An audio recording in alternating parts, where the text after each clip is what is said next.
Results are declared. The sun seemed to be smiling down at the world this Monday morning. Anna eagerly got ready and gulped down her toast and milk. Her anxiety was obvious and her mother tried to calm her down before she left for school. Mrs. Lawrence had no doubt in her mind that Anna had performed well in her exams.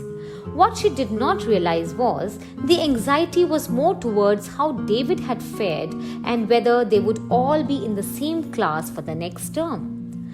The results were to be declared today.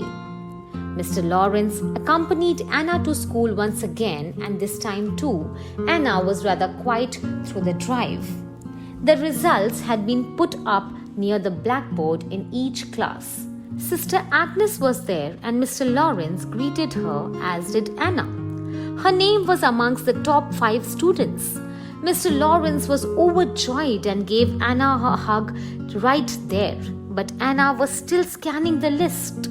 Oh, there she spotted Lena's name. She had passed and was promoted to class 7B. Anna quickly checked her class again and was relieved to note that she was in class B as well. She read on and found Gloria's name. She had passed too and was promoted to the same class. Where was David's name? There she spotted it at last towards the bottom of the list of names that had got promoted. Anna was ecstatic. He was going to class 7B as well. This was fantastic. She told her father that she wanted to meet her friends and would meet him near the car later. Mr. Lawrence went ahead to pay the fees for the next academic session and complete the administrative requirements as well as find out about the books required for the next session, while Anna went in search of her friends. She found Lena in the basketball court. She seemed to be loitering around the grounds. Anna called out her name and Lena ran towards her. "We are in the same class," they shrieked together. They were so relieved. They decided to go and look for David before heading to the cafeteria. They searched the grounds but could not spot him and finally gave up. They decided to grab something to drink and headed to their favorite place.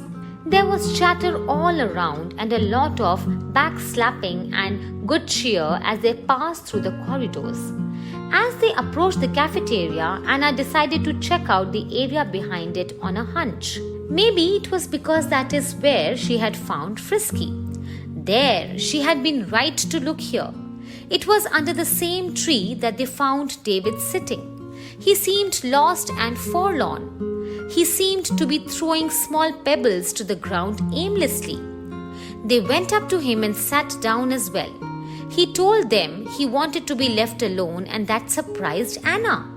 "I thought you would be happy that you have passed and are in the same class as the 2 of us," she said. "Anyway, we'll leave if you want us to." David looked shocked. He could not believe the news. The boy had been so scared of failing that he had not checked the results and was hiding where he thought no one would find him. The girls forgot about their thirst and persuaded him to go along with them and see the results for himself. They wended their way to their classroom and David walked up to the list rather apprehensively. Anna told him where to look and was amused at the expression of disbelief writ large on his face. He kept staring at his name for a while and then turned around to look at Anna. He had tears in his eyes. They were tears of joy and gratitude. He took Anna's hand and held it tight. There was no need for words to be spoken. Mr. Lawrence approached the 3 of them and asked Anna if she was ready to head home now, as he smiled indulgently at the 3 happy children. Anna nodded in the agreement and the children parted company. Lena dashed off to look for her brother while David headed over to the staff room. He had to meet Mr. Philip and give him the news. Anna and her father drove quietly back home. Anna was excited and looking forward to tomorrow when they would all meet in a new classroom, have a new class teacher, and commence a new year with a fresh set of adventures. She smiled happily to herself.